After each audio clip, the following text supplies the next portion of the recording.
Boa tarde, bem-vindos ao Fórum LGP de dezembro. Queria dar boas-vindas aí para a comunidade da LGP, o pessoal aqui da produção, os alunos do curso de especialização em gestão de projeto. Queria aproveitar para parabenizar nosso aluno que ganhou o prêmio, né, de melhor trabalho de conclusão de curso da revista Mundo PM. Então, a gente está muito contente com o prêmio. E queria dar boas-vindas ao Breno, né, o professor Breno Nunes, que é professor na Aston University. É a segunda vez que ele está aqui com a gente na USP para falar de sustentabilidade, inovação, servitização. A gente está aí com os planos de projeto futuro, né, Breno, na área de servitização. Então, é com muito prazer a gente chama ele para dar palestra. O Breno é brasileiro, de Natal, né, Breno? Ele tem formação em engenharia de produção lá pela Federal do Rio Grande do Norte, também o mestrado lá, e o doutorado ele foi na Aston, e o pessoal já roubou ele por lá e ficou por lá mesmo. Lá ele é líder da área de gestão de operações, também trabalha no Centro de Pesquisa de Sustentabilidade e Responsabilidade Social, e também tem uma atuação no Centro de Servitização da Aston University. Então, ele vai falar para a gente sobre projetos de inovação sustentável e vamos, então, dar boas-vindas e a palavra para ele. Vai lá, Breno, com você. Obrigado, Marli. Mais uma vez, obrigado pelo convite. É sempre um prazer voltar ao Brasil, debater, discutir um pouquinho, aprender com vocês, né, sobre a gestão de projetos, inovação e sustentabilidade. Eu acredito... Já dá para colocar os slides agora, não dá?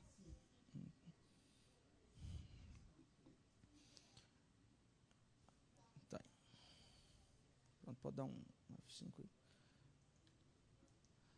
Então, hoje eu vou falar sobre projetos de inovação sustentável. E parte desse trabalho é um spin-off do meu doutorado. O meu doutorado foi observar como é que empresas tomavam decisões estratégicas para responder a desafios ou oportunidades de sustentabilidade.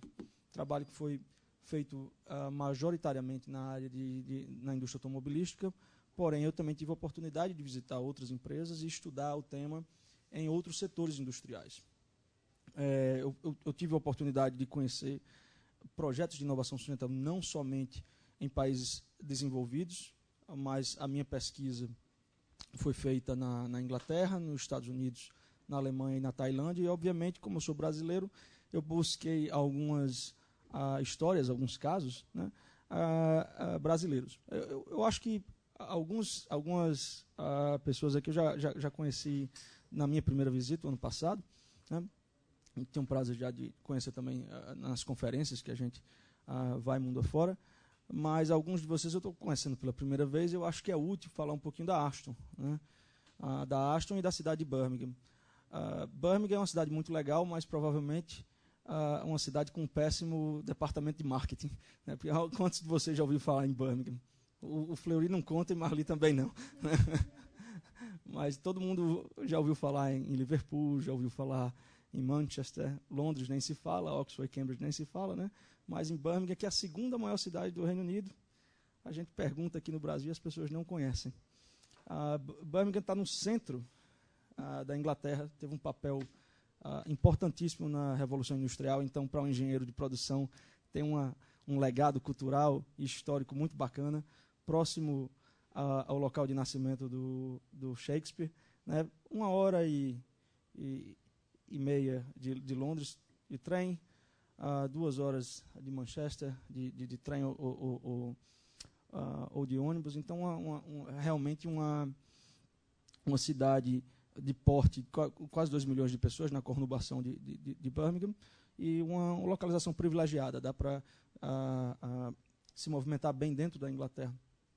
A Aston é uma universidade muito focada, a escola de negócio é uma das maiores escolas dentro da Aston, é a maior escola dentro da Aston, né? Nós temos apenas 4 escolas, vamos criar a nossa 5ª escola agora, então nós temos a escola de negócios, a escola de Engenharia e Ciências Aplicadas, a escola de Life and Health Sciences, né, que seria aqui Ciências da Vida, e a escola de Línguas e Ciências Sociais.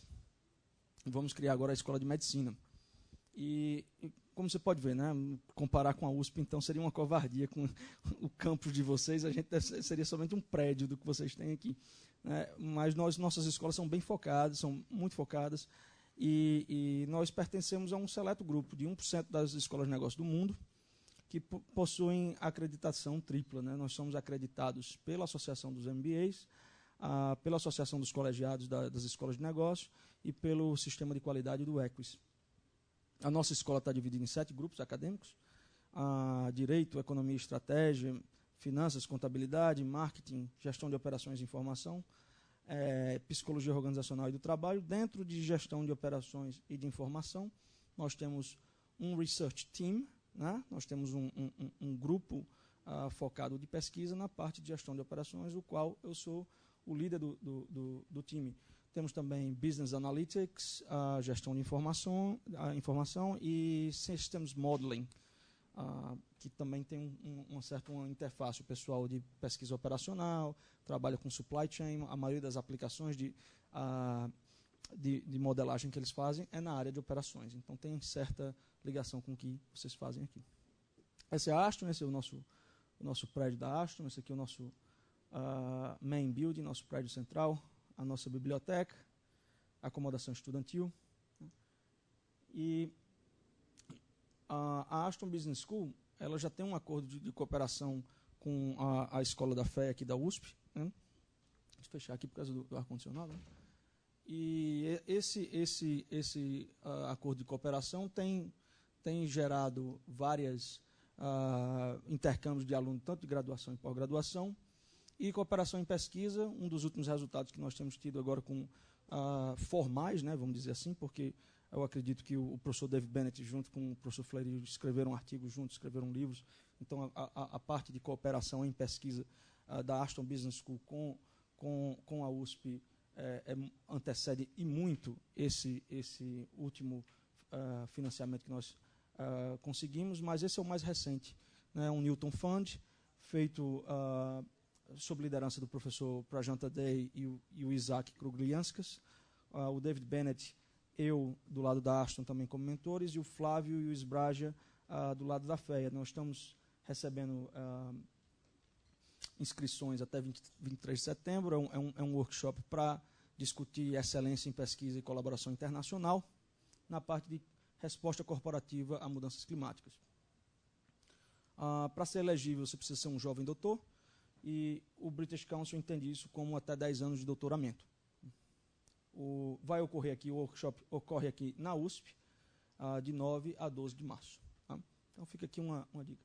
Aqui um pouquinho sobre Birmingham. É uma cidade, como eu falei, foi o berço da Revolução Industrial, contudo, migrou, como a gente tem visto em vários países envolvidos, para a área de serviços. Então, os antigos canais que serviam para transporte de maquinário, de matéria-prima, para distribuir produtos na Inglaterra, hoje são canais que ofertam serviços com esses barquinhos vendendo baguetes e cafés e chás. Né?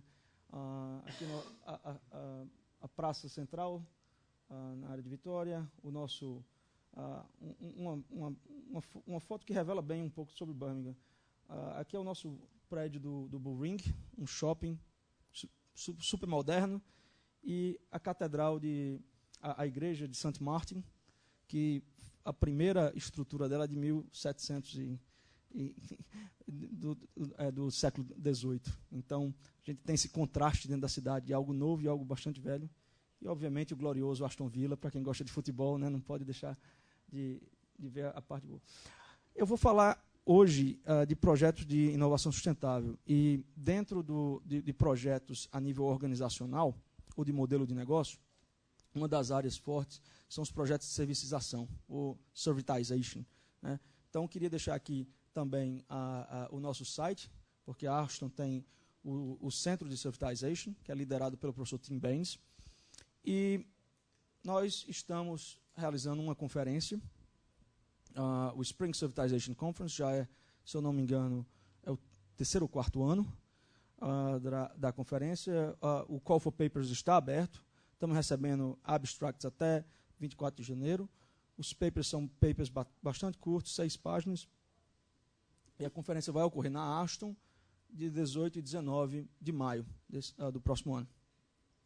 Bem, eu prometo que eu acabei com marketing, né? Agora, vou começar agora a falar de verdade do que eu prometi para a Marli, projetos de inovação sustentável. Eu vou seguir uma agenda um tanto conservadora, vamos dizer assim.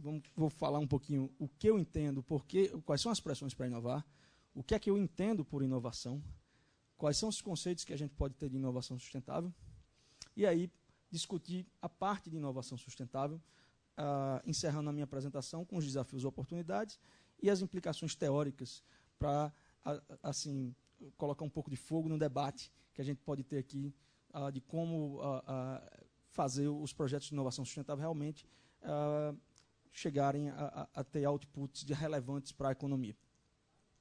Bem, por que a gente precisa inovar? A primeira ótica central de várias empresas é para aprimorar as receitas, para ter um maior lucro, trazer produtos mais novos que tenham margem de lucro maior no mercado.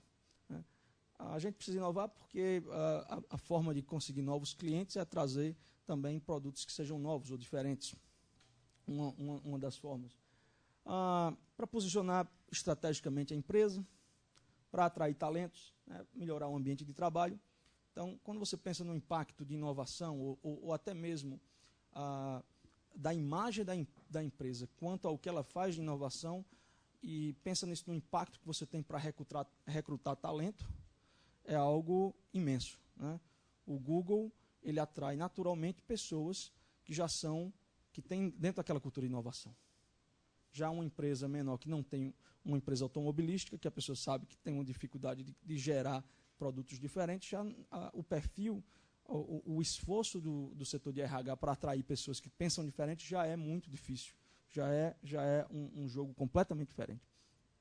E a definição que eu utilizo nas minhas publicações de inovação é a definição mais tradicional do Manual de Oslo, né? São implementações de novas ou produtos, processos, métodos de marketing ou organizacionais, métodos que são novos ou significativamente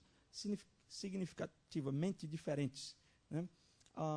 Em termos de práticas de negócio, de operações ou de organização ou relação externa. O manual mostra que nós podemos ter 4 áreas centrais de inovação: produto, processo, marketing organizacional. E o meu entendimento de inovação sustentável é quando você pega esses valores centrais de sustentabilidade, valores tais como equilíbrio econômico, social, ambiental,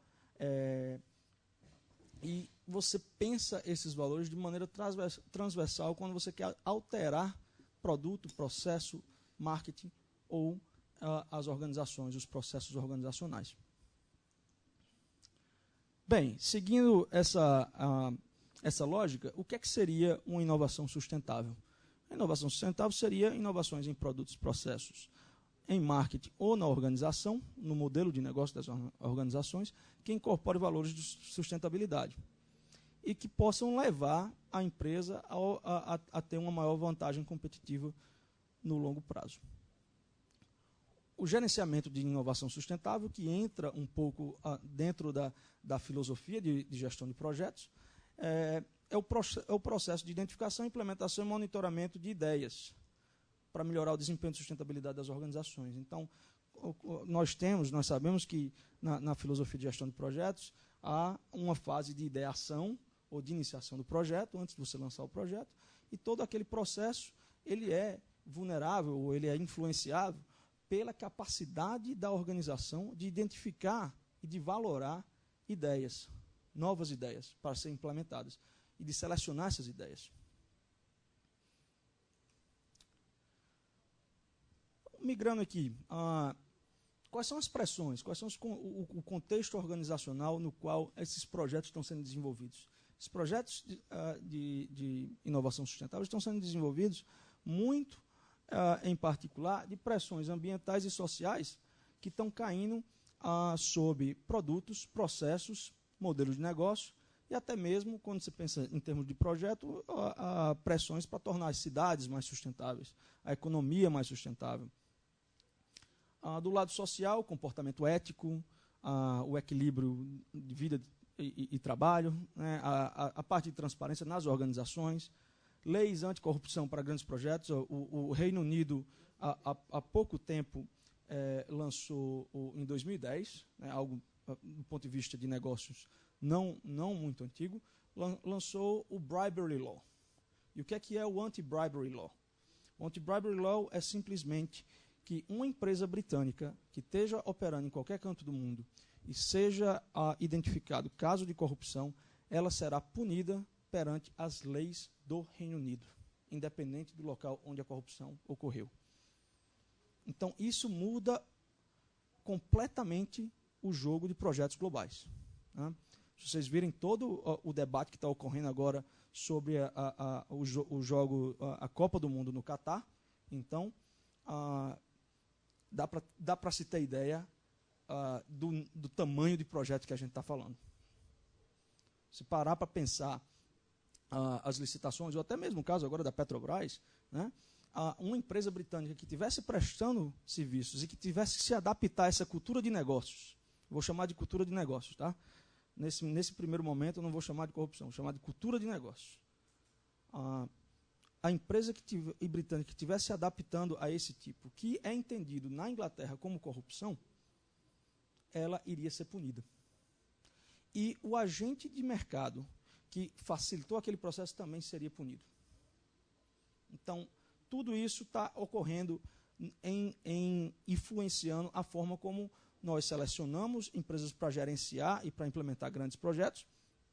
E eu acredito que é uma pressão forte e que o tempo vai dizer como as empresas britânicas irão reagir a isso. Porque até esse momento, a maior crítica que se tem ao Anti-Bribery Law não é que seja algo bom ou ruim, é que é algo ainda muito ambíguo, dado que nós estamos lidando com várias culturas diferentes. Então, se você pegar a lei anti-bribery, você vai ver que no Reino Unido, por exemplo, o ato de você ter lobby ao governo, você financiar a campanha de governo, ele é uma corrupção. Não é permitido uma empresa financiar a campanha de governo. Nos Estados Unidos já é completamente diferente. E nós estamos falando de países irmãos. Todo a parte cultural dos Estados Unidos é um legado forte do Reino Unido. Se você pensar na cultura de países árabes, asiáticos e africanos de troca de presente no momento, no ato de assinatura de contrato ou de discussão de contrato, aquilo perante a visão britânica, aquilo é corrupção. Então o tempo vai dizer como é que as empresas realmente estão se adaptando e que nível de flexibilidade vai se ter para discutir projetos de licitação, a licitação dos projetos, desculpa. Bem, eu tenho alguns vídeos aqui para mostrar que eu falei bastante na área de grandes projetos, mas, obviamente, nós temos desafios gigantescos de sustentabilidade. Contudo, há projetos de vários tamanhos, né? Nós não precisamos ter projetos grandes para lidar com a sustentabilidade. E a prova disso é um grupo sueco que criou algo chamado The Fun Theory, mostrando como é possível trabalhar questões de sustentabilidade do ponto de vista local e com projetos bastante criativos. Eu vou mostrar esse daqui, que é um... Vai ter o som.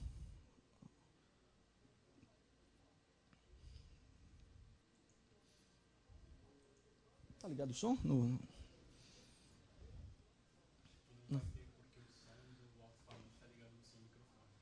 Ah, tá, não tem problema. Dá para entender, né? Você pega uma estação de metrô em Estocolmo e você coloca uma câmera lá e faz um experimento social e vê a quantidade de pessoas que estão utilizando as escadas ou a escada rolante. E aí o que é que os suecos fizeram? Construíram todos os degraus da escada como se fosse um piano. E aí vamos ver o que é que aconteceu.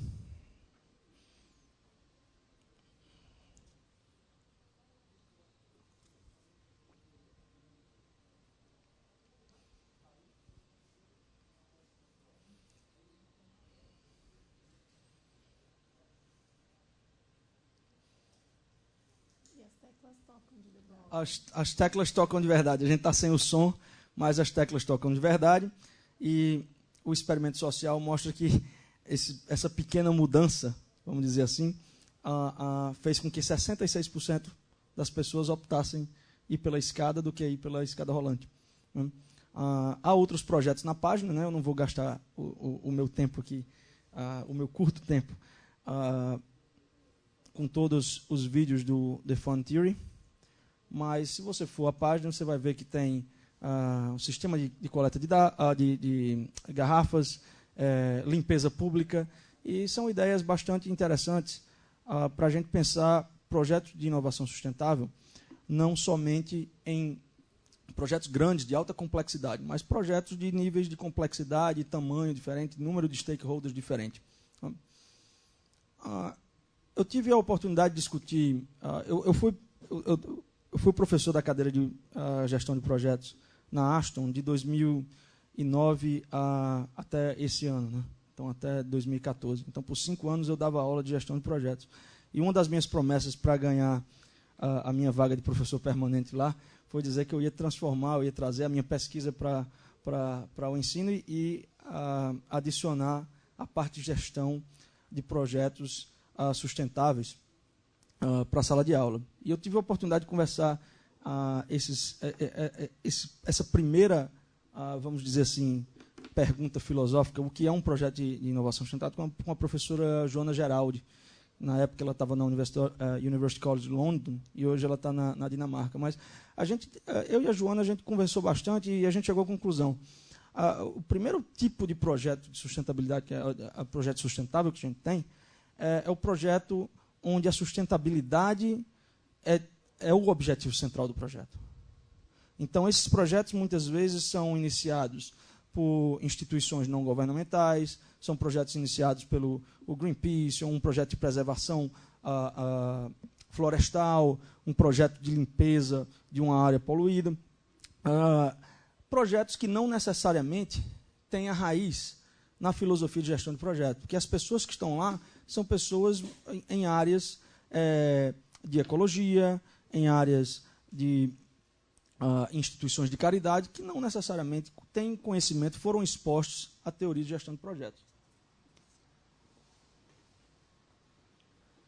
A questão é o seguinte: como é que eu torno essa ideia ecológica, ou um projeto tipo 1 de sustentabilidade, com a chance maior de ser aceito e ter um impacto? Eu pego a filosofia de gestão de projeto, desde a clareza nos objetivos, né, qual é o real objetivo, o que é que você quer alcançar, a especificação de projeto, a abordagem através dos fatores críticos de sucesso, e aí eu exponho aquela ideia ambiental, vamos colocar assim, ou aquela inovação ambiental, dentro desse arcabouço teórico de gestão de projeto. Eu observo o ciclo de vida, a gestão de stakeholders, a gestão de risco e incerteza, e isso, apesar de parecer muito simples, eu fazia experimento quando eu dava a disciplina de gestão de projeto, todos os anos. Eu colocava os alunos para dizer, não, vamos gerar uma ideia aqui, o que é que você quer alcançar? Nós queremos inventar um meio de transporte sustentável. Tá, e o que é esse meio de transporte? Eles vinham com ideias de um carro elétrico, vamos implementar um carro elétrico na cidade de Birmingham. E quais são os deliverables do projeto? Não, nós vamos diminuir a emissão de poluentes e vamos diminuir o engarrafamento. Eu fiz, como assim? Como assim diminuir o engarrafamento? Quer dizer que você não pode ter engarrafamento de carros elétricos? Por quê? Porque as pessoas, quando elas iniciam um projeto com uma mentalidade ambiental, elas pegam algumas ideias que são colocadas ou na mídia ou na apresentação de certas soluções ambientais, como é que se diz? Take for granted, né? E acham que todos os problemas ambientais serão solucionados com tecnologias que, às vezes, elas só estão direcionadas para a solução, parte do problema, né? Esse caso do carro elétrico é algo interessante. Bem, o tipo 2 são projetos que normalmente têm uma motivação econômica, não necessariamente têm uma motivação ecológica, mas eles estão visando crescimento econômico, lucro, redução de custos em organizações ou projetos de caráter público, Contudo, para fazer esse projeto ser aprovado, é necessário hoje você ter os valores da sustentabilidade incorporados no projeto. Então, como é que você pode fazer isso, né? O primeiro ponto é um ponto de qualificação do projeto. Até projetos de pequeno porte, projetos que são financiados pela FINEP para pequenas e médias empresas, há um campo lá que você precisa descrever os impactos ambientais e sociais e como aquilo está ligado à questão da sustentabilidade ou desenvolvimento sustentável. Para os projetos de larga escala, né, para os grandes projetos, ele nem vai passar no processo de licitação se não tiver uma EIA-RIMA ou um entendimento de quais são os impactos ambientais do projeto. Essa é o primeiro momento, né? Tem as licenças as 3 licenças clássicas para grandes projetos. A licença, não lembro agora em português como é que são todos os nomes, mas para aprovar você entrar na fase de planejamento, depois para construir, depois para operar, né? Então, essas são as principais licenças do ponto de vista ambiental. Se você estiver fazendo projetos em escala nacional ou que possam ter impactos nacionais, o IBAMA vai te auditar, a nível estadual e municipal também, as agências reguladoras ou as agências ambientais irão auditar o teu projeto. Então, como é que esse projeto de caráter tradicional ele pode se tornar mais sustentável? Ele precisa primeiro ligar os objetivos do projeto ao desenvolvimento sustentável de uma maneira mais formalizada, até incluindo critérios ambientais e sociais na avaliação do desempenho do projeto, uma avaliação de ciclo de vida do produto do projeto, que em geral deve ir muito além do estudo de impactos ambientais. Isso quando eu digo muito além do estudo de impactos ambientais, por exemplo, uma análise aprofundada dos riscos ambientais, né? Uma análise de atores que têm um papel de influenciar ou poder perante o desempenho ambiental do projeto. Como é o caso clássico que aqui no Brasil está tendo agora da usina de Belo Monte, né? A usina de Belo Monte, que em princípio qualquer pessoa da área de energia iria olhar e dizer: é uma indústria, é uma usina hidrelétrica, fonte renovável, nível de emissão baixo. É um projeto que, sem dúvida, vai permitir a capacidade energética do Brasil aumentar com um baixo nível de impacto ambiental. Contudo, a comunidade internacional já se preocupa com a área que está sendo devastada para a construção das represas, com uma percepção de tamanho completamente diferente. Se você perguntar a um inglês, ou um alemão, um francês, a concepção de tamanho, eu estou falando de terra mesmo, de hectares, que eles têm do Brasil, eles não entra na cabeça de maneira fácil. Então, na hora que você coloca um dado absoluto, sem nenhum processo de entendimento relativo ao tamanho total da área da floresta, e você diz: são tantos campos de futebol, o europeu ele se treme, né? Porque ele não entende o contexto nacional, ele não entende o tamanho. E, por fim, as comunidades vizinhas, né? As organizações não governamentais, muito voltadas para a área ambiental, vão estar junto àquele projeto, assistindo de maneira muito cuidadosa cada passo, cada decisão que o time de projeto está tomando.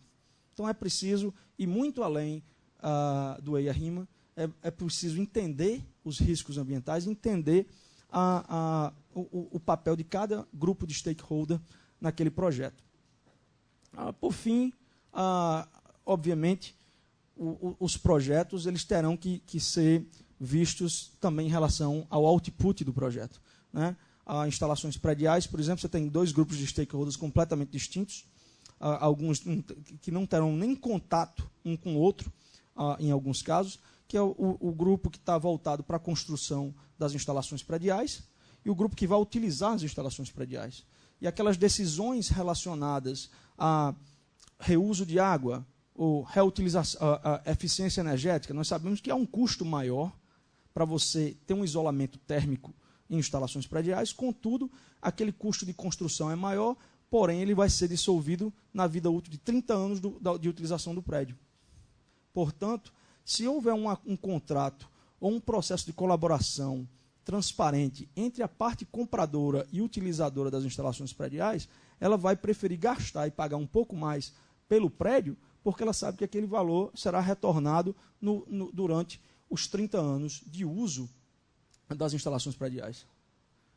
Bem, há motivações, né, para inovações sustentáveis. Escassez de matérias-primas, alto nível de impacto ambiental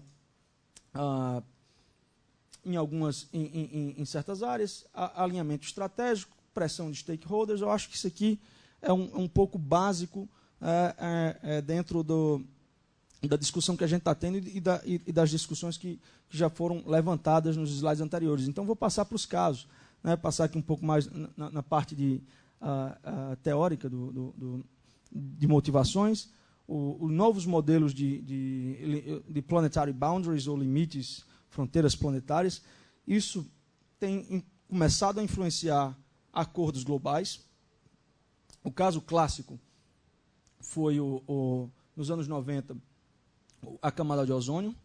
Então, imagina como é que uma empresa que produzia refrigeradores teve que, diante de uma pressão, baniram o CFC, né? Então, os grupos de desenvolvimento de projetos naquela época sofreram uma pressão com uma data limite para desenvolver um novo produto, utilizando um novo componente que tinha 10 vezes menos um impacto na camada de ozônio. A mesma coisa a gente está vendo com CO2, com áreas, com a acidificação de oceano, com a escassez de fósforo. Então, imagine você está no setor de P&D de uma indústria química produzindo pesticida ou fertilizante, que é completamente baseado em fósforo. A partir de agora, tem projetos com um nível de pressão e com deadlines muito mais curtas para você introduzir um novo produto no mercado, que antigamente não existia. E a motivação disso são acordos internacionais de caráter ambiental. Quando você olha os Global Grand Engineering Challenges, aqui falando para a plateia de engenharia de produção, então a gente tem que falar de desafios da engenharia, né? E esses desafios, praticamente todos eles terão que ser resolvidos através de projetos. Não há como resolver alguns desses desafios sem projetos estruturados, sejam eles de caráter privado ou público. Mas isso aqui não é atividade de manufatura corriqueira, não são atividades incrementais do dia a dia, repetitivas. Não, são ideias que precisam ser implementadas, tem hora para começar, hora para terminar, vão ter budgets, vão ter times de projetos definidos. Então, vários desses desafios serão resolvidos através de projetos. Eu trago aqui alguns casos. Quanto tempo eu ainda tenho? 6 minutos? Tá. Eu tenho alguns casos aqui para vocês. O caso aqui do slingshot, um filtro de água, que você pode colocar água contaminada, água de esgoto, e vai sair uma água limpa do outro lado. Foi um filtro pensado para operar em ambientes onde não tem instalações elétricas, então não é baseado em energia, você pode carregar ele com fontes alternativas de energia, utilizando biocombustível. E é um projeto voltado para mais de 1 bilhão de pessoas que não têm acesso à água potável. A escuta elétrica, isso aqui está sendo feito no Rio Grande do Norte, pela uma empresa chamada Evetec. E é uma empresa que a concepção do produto, quando eu tive a oportunidade de visitar a empresa e conversar com o dono da empresa, esse cidadão, ele era engenheiro da Petrobras, e ele passou a acreditar piamente que o combustível fóssil iria acabar e que não poderia ser utilizado para a mobilidade. E ele começou a investiu largou a Petrobras, criou uma empresa, criou conversores para gás, para utilizar gás natural veicular, e, por fim, criou um motor elétrico pequeno para colocar em patinete motorizado. Começou a aprimorar o motor, e aí viu um gap no mercado. jovens que gostariam de andar de moto, contudo, os pais tinham uma preocupação muito grande. Não ia colocar o jovem numa Yamaha a 125 cilindradas. Então, ele fez uma moto elétrica, a moto não polui, é carregada numa tomada normal e não passa de 60, se eu não me engano, 50 ou 60 km por hora. Então, é uma moto voltada para o público jovem e não poluente, emissão zero do ponto de vista do cano de escape, obviamente. Algumas partes dessa moto vêm do exterior, vêm da Ásia, né? Não é uma avaliação de ciclo de vida, contudo, os motores de motos pequenas, em geral, são motores muito poluentes. Apesar de serem eficientes, eles são extremamente poluentes, porque eles não têm espaço para você ter catalisadores, uso de catalisadores. Então, emissão de poluentes nesse grupo de produtos é bastante alto nas motos convencionais, e ele conseguiu eliminar esse problema.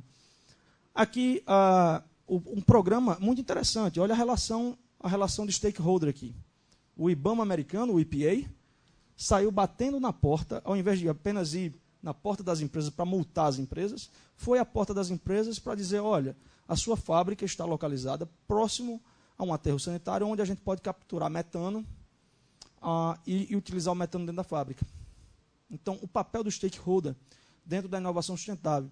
E aí, empresas como a BMW, empresas como a GM, têm feito parcerias com gestores de aterros sanitários para coletar o biogás, pressurizar, limpar o biogás e utilizar em fábricas. Aí você pensa, olha, que coisa bacana, né? Deve ter uma motivação ecológica muito forte por detrás disso. Esses projetos são projetos de meio bilhão de dólares.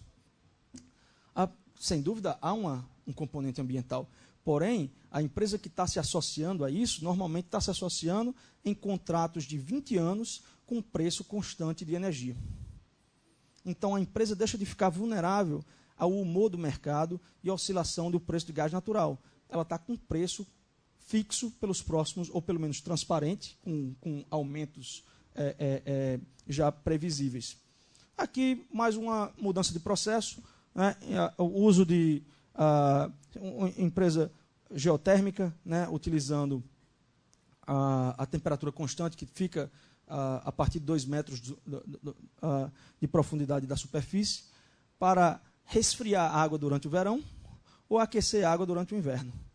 Então, você pega uma água que está a 2 graus, vamos dizer, durante o inverno britânico ou europeu, essa água é bombeada ao solo, ela sobe a 12 graus, e aí ela pode ser esquentada até 38 graus para ser utilizada nos chuveiros ou nas torneiras.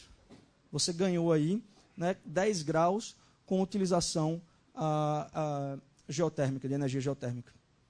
Quantos de vocês conhecem o Waze?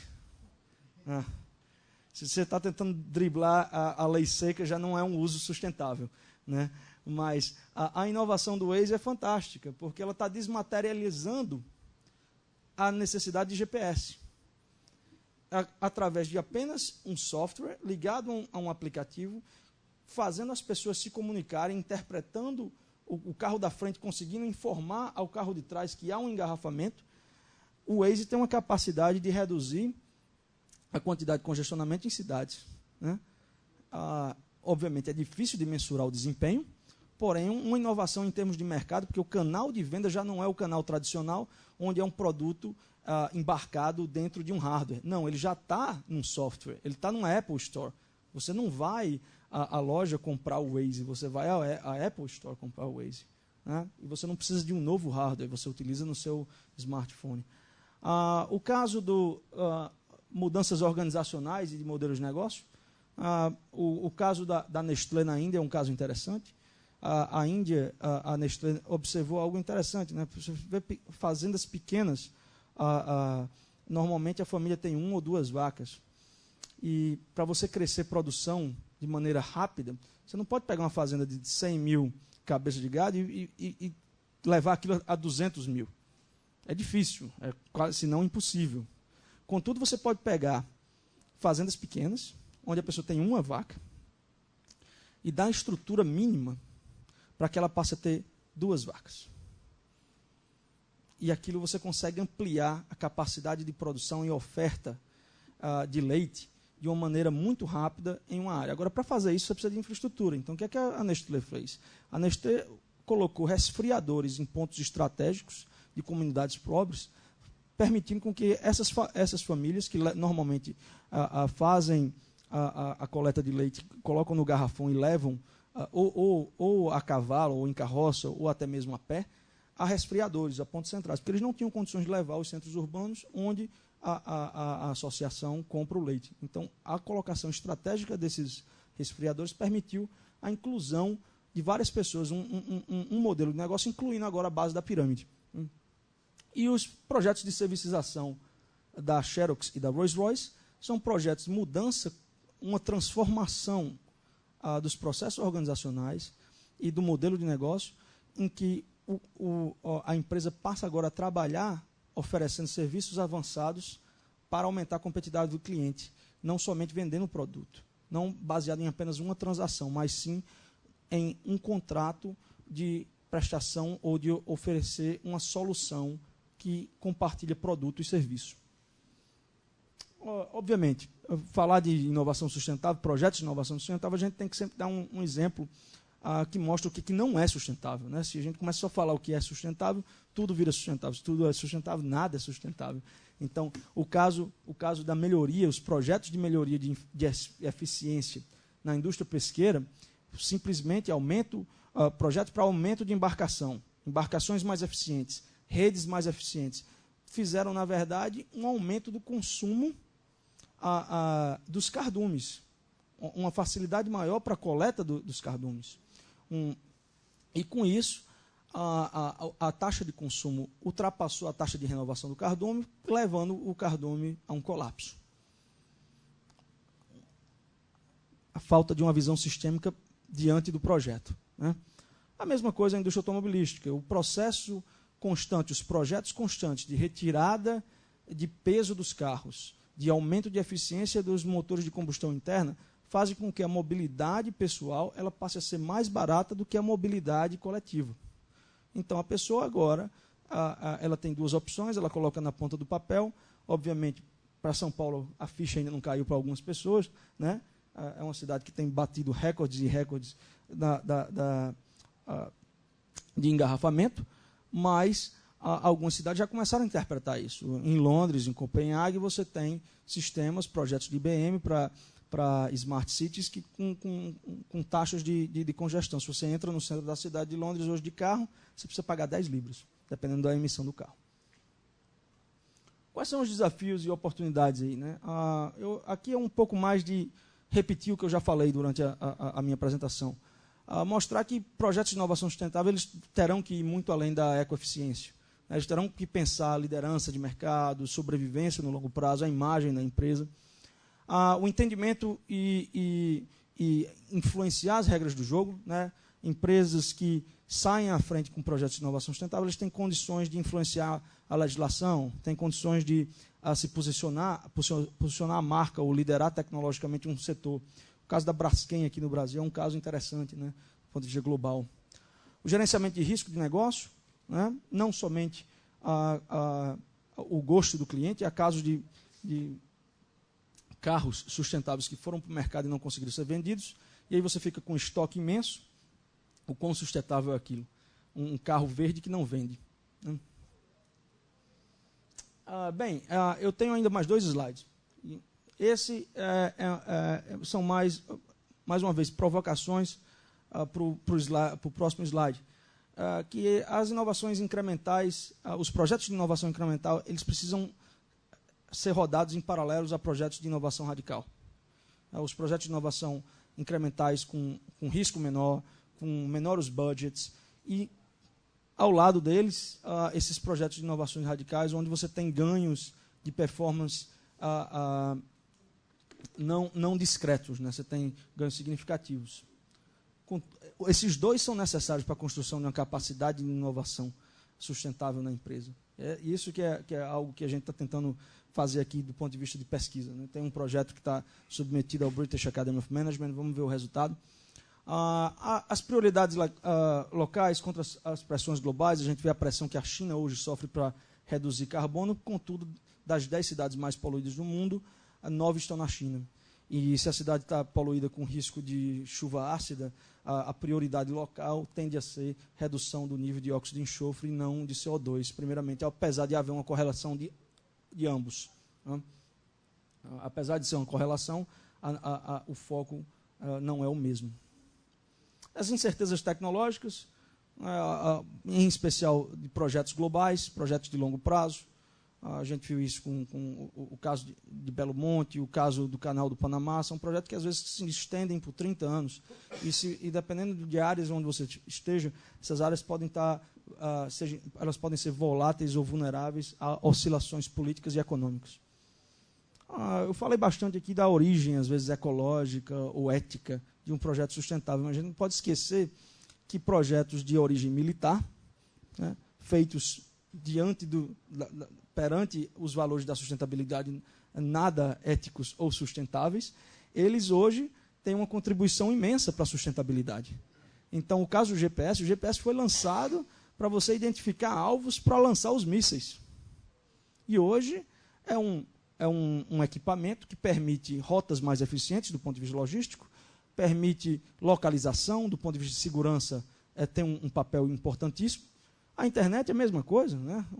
Aplicações militares, e hoje você tem condições de eliminar longas distâncias através de teleconferência, você elimina o uso de papel através de e-mail e por aí vai. Bem, quais são as implicações teóricas que eu queria trazer assim para vocês? Isso aqui é mais para balizar o nosso debate agora. Esses projetos de inovação sustentável, eles serão criados dentro de um alinhamento estratégico, organizacional, contextual de onde eles estão sendo criados, seja de caráter público ou privado. E esse alinhamento é que definirá parte dos critérios de sucesso, né, os fatores críticos de sucesso do projeto. Esses fatores críticos vão dar um entendimento do risco, porque riscos são eventos no projeto, eventos não esperados ou até esperados, que podem impactar em alcançar os objetivos do projeto ou o desempenho do projeto. Obviamente, não há como ter projeto sustentável sem o entendimento completo dos grupos de stakeholders internos ou externos. Como é que você tem parcerias estratégicas, ou você contrata especialistas em áreas ambientais para compor o time de projeto? Tudo isso. O caso de Dubai, daquela construção das ilhas de Dubai, é um caso interessantíssimo do ponto de vista de expertise, de montagem de stakeholders. Está até disponível no YouTube, se vocês colocarem Mega Structure Dubai, dá para ver bem. É bem bacana. De posse da análise de risco e da análise de stakeholders, dá para ter uma ideia de como o projeto tem que ser gerenciado em todo o seu ciclo de vida, que vai balizar, obviamente, as decisões em todas as fases do projeto. Iniciação, planejamento, execução e fechamento do projeto. Do ponto de vista organizacional e da gestão de portfólio, esses projetos eles precisam ter, esses projetos de inovação sustentável precisam ter uma fase muito bem elaborada das lições aprendidas, para poder redefinir o alinhamento estratégico para os projetos futuros. Bem, essa é um pouquinho do que eu tinha para falar para vocês. Eu fico aberto agora para as questões e o debate que a gente pode ainda ter. Né? Bom, gente, então vamos para a última etapa aí do debate, para esse fórum. Eu queria antes, eu falei do prêmio, esqueci de dar o nome do premiado, né? Foi o Cristiano Rodrigues Barcelos, que ganhou o prêmio de projeto acadêmico da revista Mundo APM. O trabalho dele era o gerenciamento das partes interessadas e o seu impacto no sucesso de projeto, um estudo de casos na indústria. Tá? Então, parabéns ao Cristiano. Então, vamos lá para o debate. Bastante provocadora a apresentação, e eu vou começar, é claro, já puxando sardinha para o que a gente que a gente submeteu aí como projeto, e a gente está com a expectativa de aprovar, que é... Ô, Clóvis, você pode voltar ao slide anterior para a gente? Dar um... tá. pegando aqui um pouquinho da parte de baixo das implicações, que é o que a gente está trabalhando, que quando a gente pensa, né, na questão de projetos sustentáveis, a gente tem naturalmente uma preocupação grande com a questão do ciclo de vida e a questão dos stakeholders. Eu acho que essa preocupação, não que a parte de cima não seja relevante, mas elas, de alguma forma, teoricamente e na prática, estão um pouquinho mais bem equacionadas. Essa parte de baixo, a gente sente ainda uma grande dificuldade de trabalhar, que é o que a gente vem percebendo aí, e na literatura e na academia está um pouquinho mais trabalhado os conceitos de sistema produto-serviço, os conceitos de servitização, mas embora nas empresas exista ainda uma dificuldade muito grande de pensar os modelos de negócio, e é claro que tem as motivações ou as pressões, como você falou logo no início, né? No Brasil, por exemplo, o Programa Nacional de Resíduos Sólidos dá prazo aí para até 2020 para as empresas terem uma preocupação de fato de pensar a logística reversa e incorporar isso definitivamente, né? É claro que isso é uma pressão grande para se pensar numa perspectiva de ciclo de vida. Mas, entre pensar na perspectiva de ciclo de vida e ser capaz de entender o modelo de negócio, ver para onde está o valor, redesenhar, né, a lógica e estratégia a partir de um modelo de negócio que incorpore servitização, ou na literatura, sistema produto-serviço, em que a gente consiga pensar stakeholder, ciclo de vida de uma maneira integrada, não é fácil, né? Então, vou começar com essa pergunta para você, né, para você falar um pouquinho do que a gente tem pensado e como é que a gente pode resolver isso. Obrigado, Marli, pela pergunta.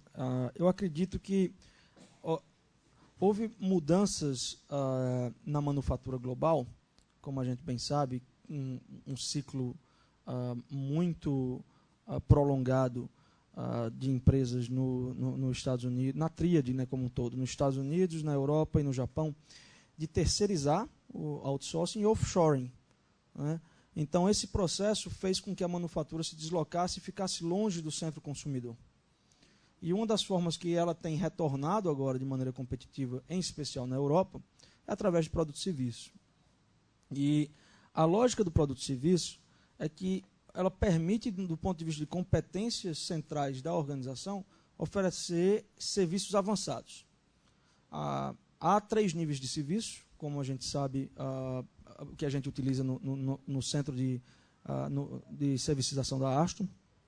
E os serviços básicos são aqueles serviços voltados para o produto em si. Então, você comprou o seu iPhone, dentro daquele iPhone, sem nem mesmo você solicitar a empresa, tem 1 ano de garantia. Aquilo está escrito no contrato, na hora que você clica, se tiver um problema que seja técnico ou seja ele de hardware ou de software, você leva no centro da Apple e a Apple vai te dar um novo produto. É um serviço voltado para troca de produto ou para assistência técnica básica. O segundo tipo de serviço é o serviço intermediário, que ele já é um pouquinho mais avançado, ele já agrega um pouco mais de valor, ele estende a vida do produto, né? É a questão de reparo. Você tem um problema no seu carro, pode ser o bico injetor lá você leva na autorizada ou na concessionária, e eles vão ser capazes de limpar o motor, de limpar os bicos injetores, e aquele serviço vai agregar valor para você, porque você não precisa comprar um novo carro, você pode continuar utilizando o mesmo carro e estendeu a vida do carro. Contudo, empresas como a Xerox, a Caterpillar, a Rolls-Royce, a M&M Trucks, têm utilizado o que a gente chama agora de serviços avançados. E o que são esses serviços avançados? São serviços de agregação de valor na competitividade do cliente. Isso traz mudanças sérias do ponto de vista organizacional. Primeiro, que é um processo de verticalização da empresa. A empresa ela precisa atuar próxima ao consumidor agora. Então, se a Caterpillar tem um cliente lá na Vale, vamos dizer, né, a Vale do Rio Doce, então ela tem que atuar próximo, ela tem que ter uma microfábrica para ter rapidez na prestação do serviço básico intermediário, a reposição de peça, a manutenção preventiva ou corretiva do produto, mas também ela consegue colocar ao redor do produto uma quantidade de sensores e dizer como é que o funcionário da Vale está utilizando o produto da Caterpillar e como é que ele pode melhorar. O caso da Rolls-Royce é um caso extremamente interessante, porque tem, se eu não me engano, são 60 sensores ao redor de uma turbina da Rolls-Royce. E durante o voo, ela tem condições de enviar 6 jornadas de dados ao centro de controle da Rolls-Royce em Londres. Então, quando aquele avião da Malaysia Airlines estava perdido, quem tinha a última informação daquele avião não era nem a Malaysia Airlines, era a Rolls-Royce. Porque a Rolls-Royce, num voo de 12 horas, ela recebe a cada 2 horas uma quantidade de informações sobre o funcionamento do produto, que vai desde o consumo de combustível, das emissões. O M&A Truck, da mesma forma, você acopla o seu celular com um aplicativo no carro, no ônibus ou no caminhão, aquele produto está coberto de sensores e a empresa tem condições de gerar um relatório para o cliente dizendo, olha, o teu motorista saiu no dia 3 de dezembro e os pneus não estavam com a pressão adequada. E isso vai, obviamente, reduzir a vida útil do pneu e aumenta o teu custo.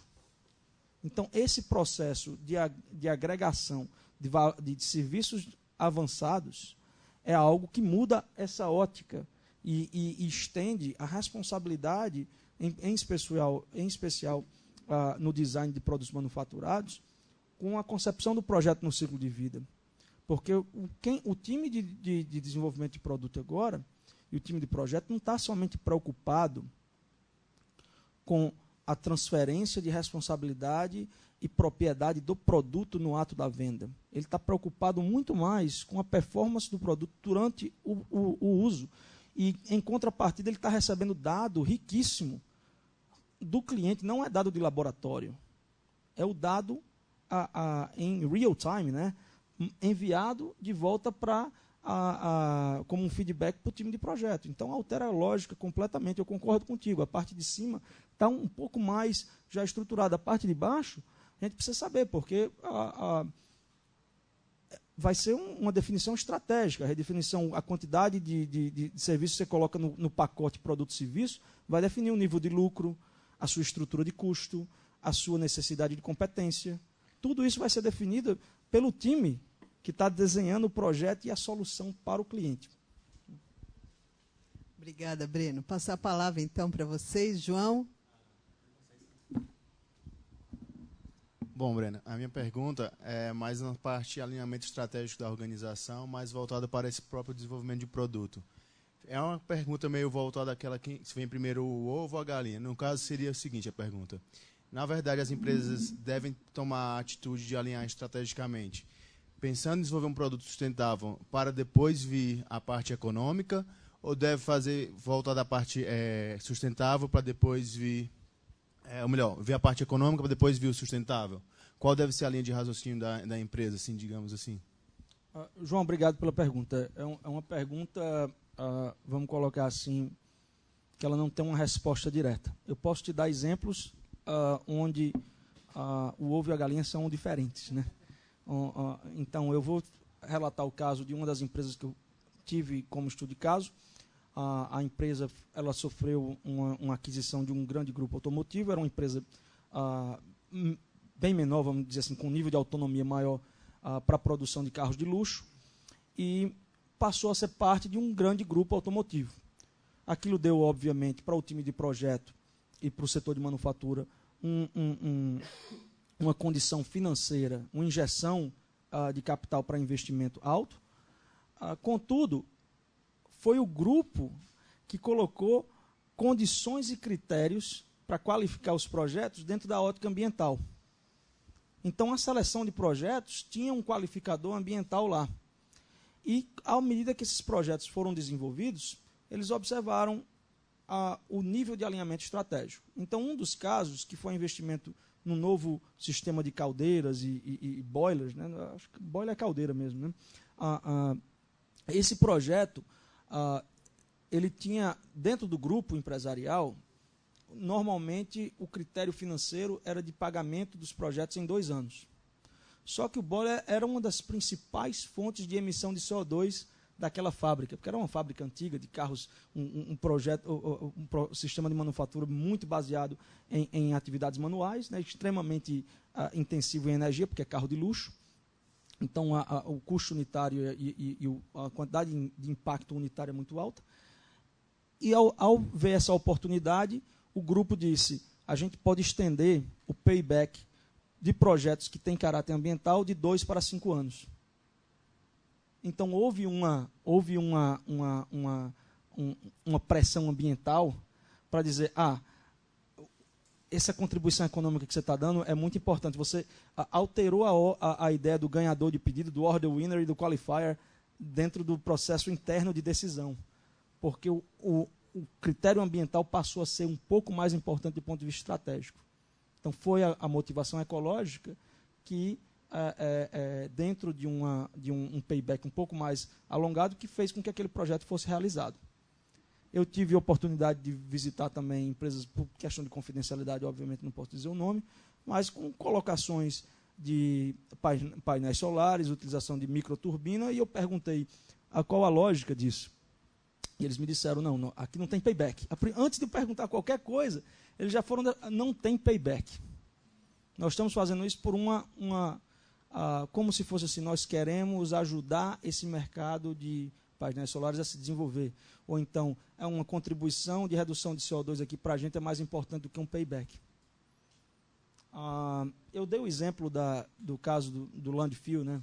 Aquele landfill, obviamente, se aquele projeto, o gás metano de aterro sanitário, se aquele projeto não tem um componente econômico forte, ele não seria aprovado. Então, o EPA, o IBAMA americano, ele já leva às empresas porque ele sabe que o componente econômico é muito forte. E os cenários econômicos de energia são relativamente previsíveis.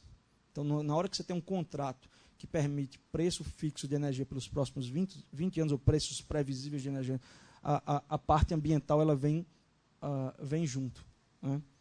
Obviamente, há outros casos onde não é nem a questão econômica, não é a questão ambiental por si, é o mero desafio de criar um produto diferente, ou o avanço tecnológico. Então, para desenvolver competência tecnológica, o desafio é tornado maior.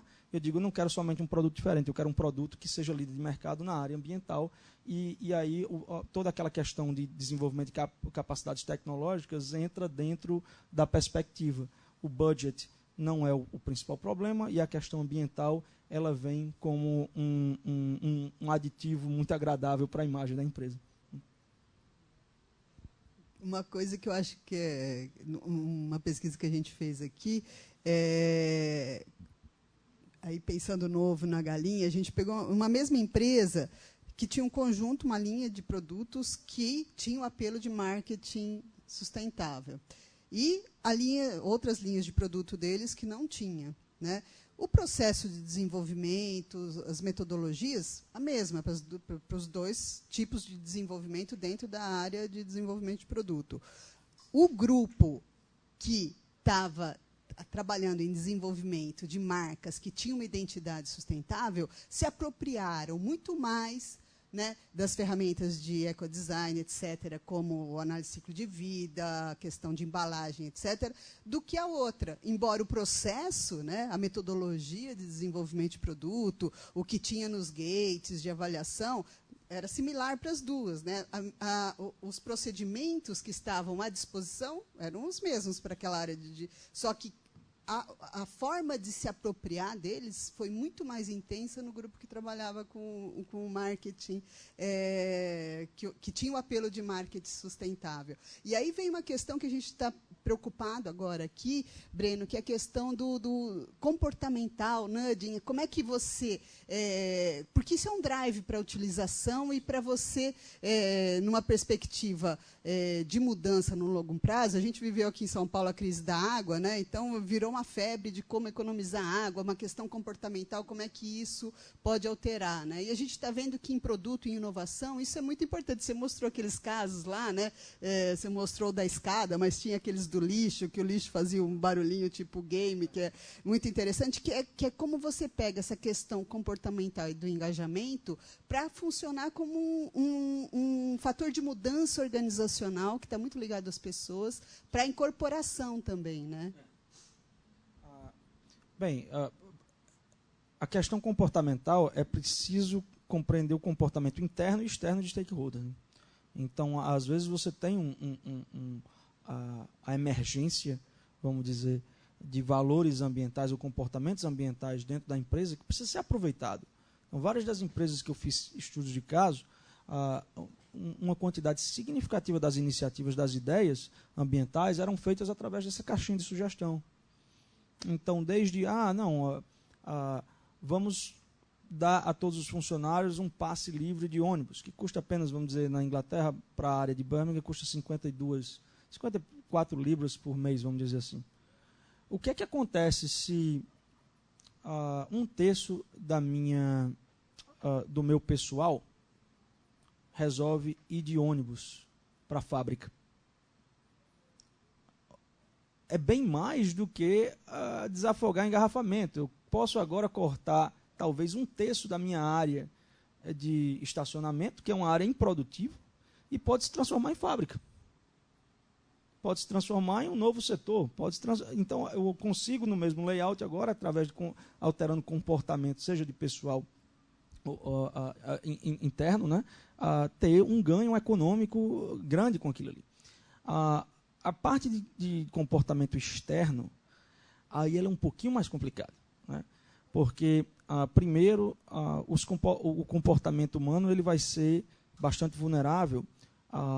Ele pode ser um comportamento de mudança de longo prazo, né, de aprendizado social, ou ele pode ser uma mudança de comportamento vacilante. Ele muda quando tem crise. Então, agora com a crise da água, as pessoas deixaram de lavar os carros em lava-jato, né? Se você faz uma pesquisa agora e pergunta, é importante um carro com uma tinta que não precisa lavar? Todo mundo vai dizer que sim. Se você, daqui a 2, 3 anos, você passa a produzir esse carro, que é um tanto mais caro, e você joga no mercado e diz, olha, esse carro não precisa lavar, a garantia que você tem que ele vai vender não é tão grande. Porque vai depender do nível de aprendizado social e do que é que os seus competidores vão fazer. Se o competidor lança uma tinta nova lá no carro, que você precisa lavar e polir, mas o carro fica bem mais bonito do que o seu, a garantia de que o cliente vai mudar, você não tem como controlar aquele fator. Você pode tentar influenciar, pode continuar influenciando, mas influência não é controle. Influência e poder não é controle.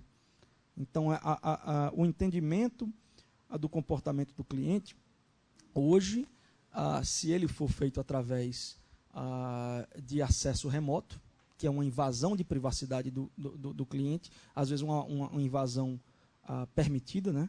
Como é o caso da Apple. Se você levar o seu telefone da Apple para a Apple Store, o cara vai dizer, por que você resetou o seu iPad ou o seu iPhone no dia 3 de novembro de 2014? Ele sabe tudo o que está acontecendo para poder fazer o desenvolvimento de produto. Todo carro hoje tem um equipamento muito próximo do que a gente tem a caixa preta. Então, olha a diferença de mentalidade de indústria. Enquanto a Xerox, a M&M Truck, a Rolls-Royce captura essa informação e joga de volta para os times de projeto para repensar o produto, a indústria automobilística está com a caixa preta praticamente em todos os carros que vende, porém, essa informação não é utilizada para dar um valor de seguro customizado.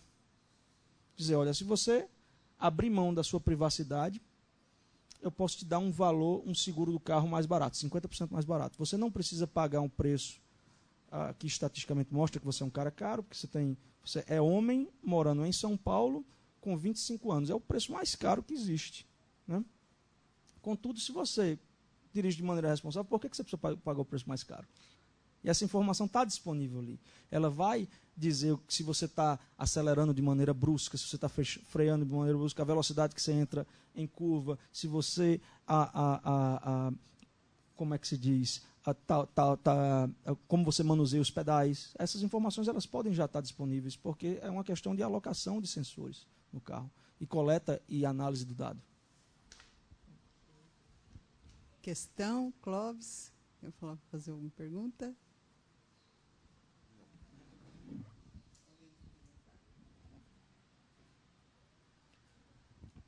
Bom, Se eu entendi bem, então, você falou dos dois tipos, né, de projeto de sustentabilidade. O primeiro seria a sustentabilidade como objeto, e o segundo tipo é o como fazer o projeto de uma outra forma, independente de qual que é o objeto, certo?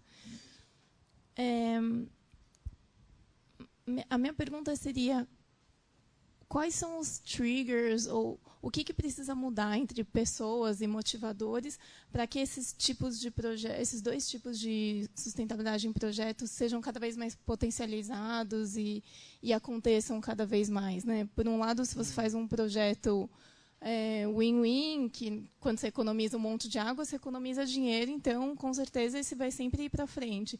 Mas nem todos são win-win, né? Alguns você vai ter que investir mais para reduzir o consumo, a emissão de gás carbônico, ou outros você vai ter que fazer mais processos, envolver mais pessoas, vai dar mais trabalho, vai ter mais problemas de comunicação, enfim, você vai ter mais desafios em projetos que, em geral, são de equipes multidisciplinares, então cada um fala uma língua diferente, isso por si normalmente já tem problemas de comunicação, e ainda assim insere um desafio a mais, que é o da sustentabilidade. Então, de que forma será que isso se dá, ou a gente consegue superar esse tipo de desafio? Tá. Obrigado, Sandra. Novamente, a qualidade do debate aqui supera o debatedor.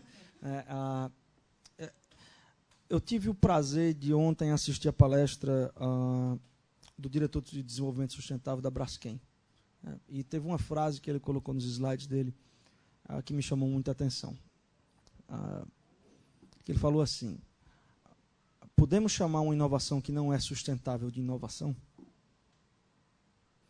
Então, o que as empresas, em especial as empresas, os projetos de caráter privado, o que eles têm acontecido hoje, em sua grande maioria, é uma convergência desse tipo 1 para o tipo 2 e tipo 2.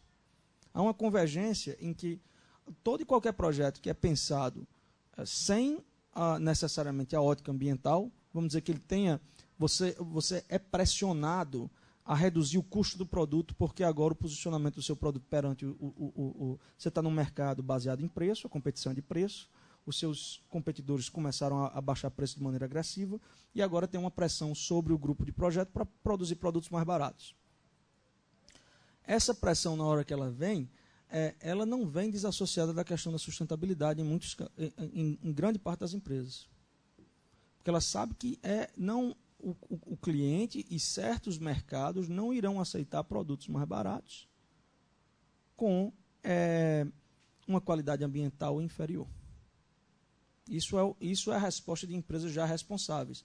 Obviamente, há sempre novos entrantes no mercado que vão, talvez, burlar essa regra, mas vão chegar em um determinado momento da vida da empresa, de maturidade organizacional, na hora que eles estiverem expostos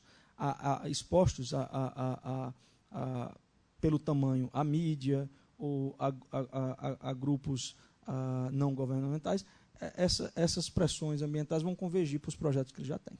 Tá? E os projetos de sustentabilidade, que tem como objetivo a sustentabilidade, eu acho que vai muito na cultura americana. A cultura americana é interessante, o que o EPA tem feito.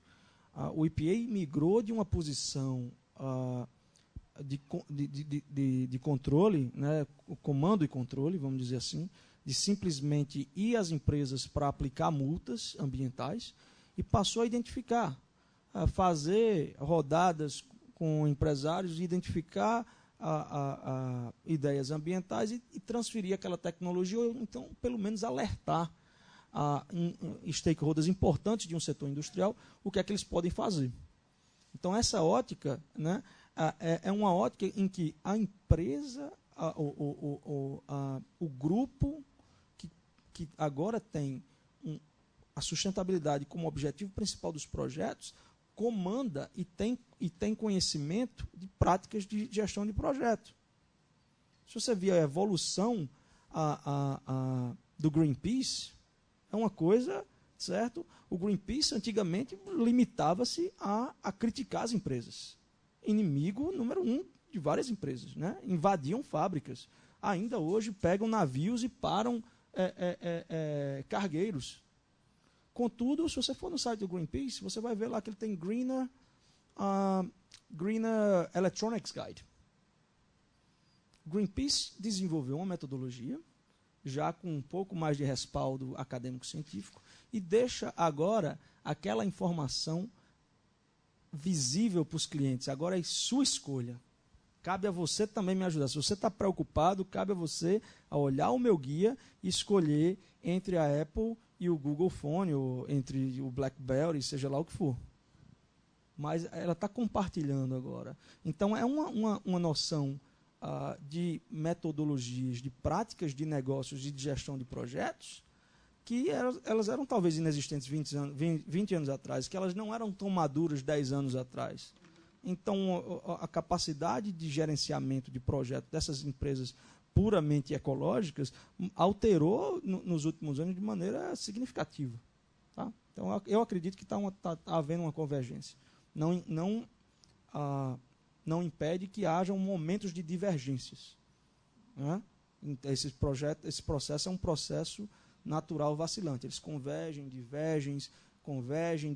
Né? Amanhã você tem a manufatura talvez voltando para a Europa ou para os Estados Unidos, porque o preço da energia com fracking está sendo reduzido, mas nada garante que em 10 anos ela vá para a África, porque a África tem infraestrutura de manufatura e o custo vai ser tão barato quanto hoje é na Ásia. Então, esses processos são processos que convergem e divergem com o passar do tempo. Obrigada, Breno. Rapidinho? Aqui. Pergunta rapidinha, na linha da servitização, Breno. Tá. Os exemplos que a gente tem visto na literatura e alguns estudos de casos que são apresentados na linha da servitização, via de regra, mostram empresas de bens de capital. Do que você conhece, da tua experiência ou visita ou estudo de caso, empresa para bem de consumo, isso tem se manifestado também? E de que forma? O que você poderia falar a respeito? Muito bem lembrado, Clóvis. Obrigado. O mercado de Product Service Systems, historicamente, até o momento, ele é muito mais forte no business to business do que no business to consumer. Contudo, a gente tem visto oportunidades para se aplicar o B2C. Tá? Veja como é o mercado de bicicletas hoje, que você hoje para em Amsterdã, em São Paulo mesmo, né? São Paulo, Amsterdã, Londres e Paris, você tem os racks com bicicletas para você alugar. Alguém está comprando a bicicleta de um fabricante de bicicleta e está colocando a bicicleta lá. Por que não foi a empresa de bicicleta que teve essa ideia? Porque ela estaria capturando um valor. Está entendendo? Hoje, se você comprar tintas da Coral, você comprou a tinta, você vai ter que ir atrás de um pintor. Você está arriscando, se você é novo na cidade, né, se mudou, você não tem uma rede de contatos que vai te garantir que o serviço vai ser bom, que não vai manchar o teu carpete, que não vai esfolar a tinta. Se a Coral chegasse e dissesse, eu não estou vendendo mais tinta, eu estou vendendo serviços de acabamento, e eu vou te dar uma garantia. Você tem que cumprir essas normas de contrato, você tem que tirar toda a mobília, você tem que cobrir a mobília, e eu vou chegar lá, eu vou pintar. Você não pode estar no ambiente pelas próximas 24 horas, e eu vou te deixar tudo pronto, e a gente vai chegar, vai fazer uma inspeção. Você não compra da Coral mais a tinta. Agora, quanto é que custa a tinta, um galão de tinta, e quanto é que custa um serviço de pintura? O serviço de pintura é muito mais caro do que a tinta em si. Você gasta... o quê? R$200 em tinta, você gasta R$1.000 com um pintor. A maior parte do lucro no uso do produto está indo para o pintor e não para a Coral. Então, eu acredito que haja espaço. Agora, não está sendo aproveitado. Por isso que é mais fácil a gente ver casos de business to business. Não significa que os casos de business to consumer não sejam possíveis. O que está acontecendo é que eles não são explorados. Okay.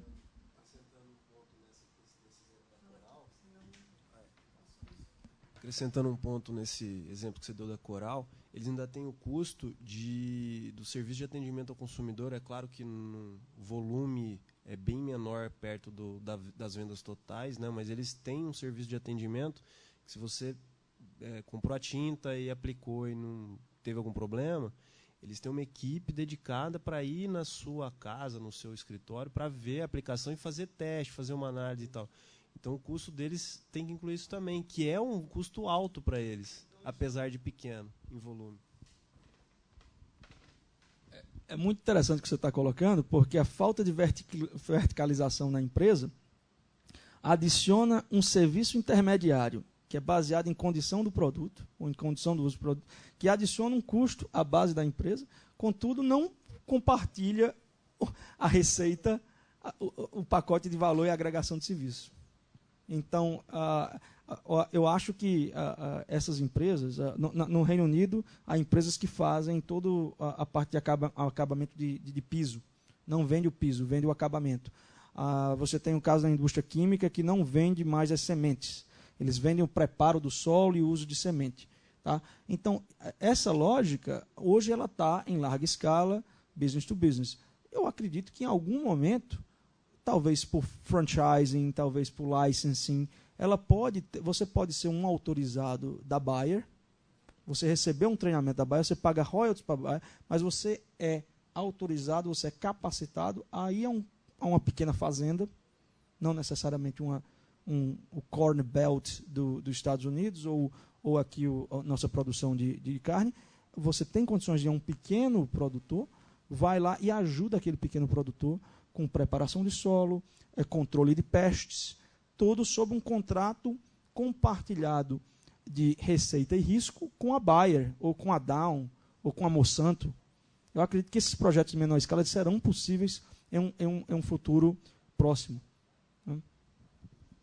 Destacando um pouco, que eu acho que é uma coisa que a gente está pensando em pesquisar, por que será que só a gente vê esse valor? Na verdade, as organizações, né, é difícil você mudar o paradigma, né, você tem competências em produção em massa, e você precisa criar competências para abarcar, né, todo o ciclo no sistema, para oferecer o pacote de produto e serviço. Então, a dificuldade para chegar no consumidor é justamente a dificuldade de se apropriar dessas competências. Essas competências, né, sejam elas dinâmicas, ou sejam elas de absorção dessa nova forma de interagir, e a importância de projeto, né? Porque quando você vai para um processo muito mais de incorporação da solução, você naturalmente precisa de capacidades de projeto, né? Você ia falar alguma coisa, Cláudio? O comentário do Breno foi muito, muito bom, brilhante, parabéns.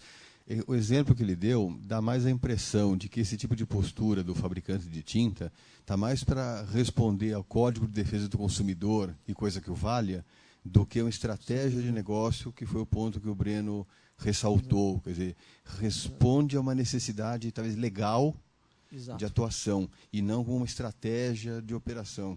E sem perceber que aquela resposta tem um custo adicionado àquela resposta. Com certeza. Tem um custo. Você tem que deslocar pessoal, você tem que treinar pessoal, você tem que ter sistemas de auditoria, tem que ter procedimentos e instruções para auditoria. Você tem batalhas legais que vão ser adquiridas, talvez que não foi nem falha da empresa. Lembrando que a gente teve um movimento, né, na área de gestão de operações, etc., na década de 90, que foi do outsourcing, né? A lógica é o contrário, eu vou me concentrar naquilo que eu sei. E aí, nesse processo, ficou mais difícil, porque eu simplesmente exauri minhas competências, colocando para fora da organização, e agora, para pensar soluções, produto, serviço, pensar o ciclo de vida como um todo, essas competências estão lá fora, né? Porque eu fiz o outsourcing, né? Esse é outro caso, talvez, de má servicização da indústria. Na hora que a empresa ou faz um outsourcing de algo que era fator crítico de competitividade, ou ela não percebe competências centrais para ser competitiva no longo prazo. Então, há empresas que elas não fizeram uma servicização. O que é servicização? Servicização é você mantém a sua capacidade de manufatura e você adiciona serviços avançados. Tiveram empresas que simplesmente elas largaram a manufatura e migraram para os serviços.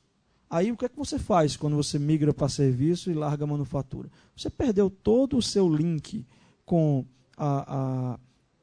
com a capacidade de desenvolvimento de projetos próximos à engenharia, às ciências exatas.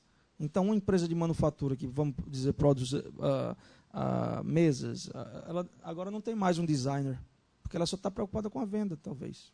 Ela não tem mais um engenheiro de materiais para discutir, para entender quais são tudo aquilo agora está na mão de fornecedores. Então, esse primeiro caso de empresa que faz um outsourcing como call center. Olha que loucura que call center é. Você coloca o contato do cliente nas mãos de outra empresa. E tem empresas que o call center é completamente aberto. E o outro lado extremo, se você pega o downstream e o upstream supply chain, é quem se negligencia as competências de manufatura. Porque a ideia de servicização é uma ideia de combinar o produto e serviço, não é se concentrar em um desses extremos. É avançar na cadeia de valor, entender como é que essa cadeia de valor está distribuída e, a partir dali, combinar essas capacidades. Porque se você está próximo do cliente, você consegue coletar dados muito ricos e como é que seria? Dar o feedback, né? Vamos colocar assim, retroalimentar. Obrigado, Mauri. A gente passa muito tempo, 8 anos na Inglaterra, fica faltando palavra em português, fica passando vergonha no Brasil. Bem, você retroalimentar os times de desenvolvimento de produto, né? O debate está muito bom, mas o nosso tempo está estourado, então queria agradecer de novo ao Breno, né, pela palestra, pelo debate, né, que estava muito bom. A gente tem até dó de interromper, mas o tempo do link a gente vai ter que interromper. Queria, então, agradecer a presença de vocês, tanto os presentes como os à distância. Queria agradecer o pessoal de TI, o Luiz, o Flávio, o Diogo, que dão o suporte aqui para a gente na gravação, nos fóruns. E ficar aí aberto para os próximos fóruns para vocês, então. Até mais. Tchau.